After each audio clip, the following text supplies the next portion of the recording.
Vice President J.D. Vance is facing fresh online mockery after an awkward joke about Sean Diddy Combs backfired during a discussion about his new book, Communion: Finding My Way Back to Faith. Vance was speaking at the Richard Nixon Presidential Library during a candid conversation about the issues shaping America's future on Thursday, when he was asked about a chapter titled More Money, More Problems in his new book. Instead of offering a straightforward answer, Vance reached for a joke, and it immediately went sideways. Vance said, quote, "That's the wisdom of the great Christian theologian P. Diddy."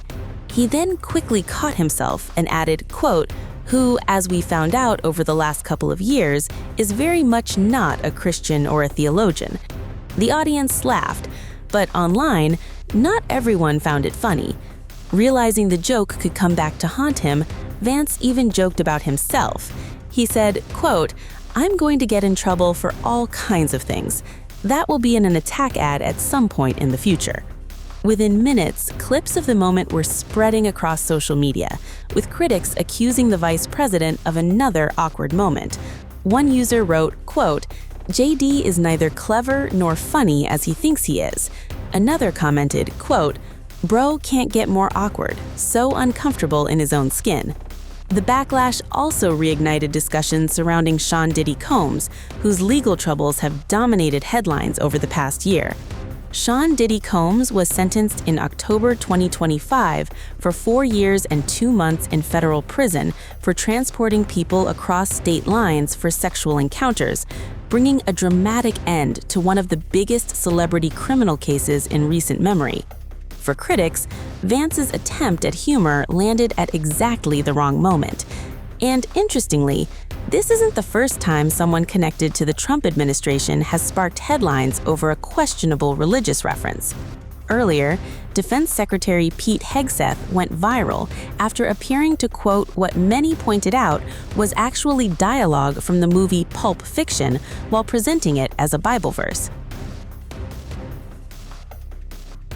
What happens when a Pentagon sermon sounds more like a movie scene? Because that's exactly what people are saying after Pete Hegseth delivered a prayer on April 15 this year that wasn't from the Bible at all. Instead, it appears to have been lifted from a cult classic film. During the sermon, Hegseth spoke lines about the path of a downed aviator being surrounded by, quote, "the iniquities of the selfish and the tyranny of evil men," then continued, "This prayer was recited by Sandy 1, which is one of the Sandys, to all Sandys, all those A-10 crews, prior to all CSAR missions, but especially this CSAR mission that happened in real time.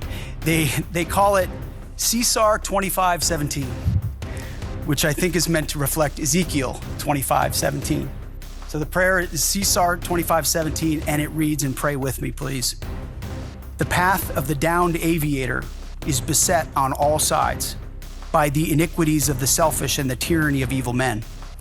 Blessed is he who, in the name of camaraderie and duty, shepherd the lost through the valley of darkness. For he is truly his brother's keeper and the finder of lost children. And I will strike down upon thee with great vengeance and furious anger those who attempt to capture and destroy my brother. And you will know my call sign is Sandy 1, when I lay my vengeance upon thee."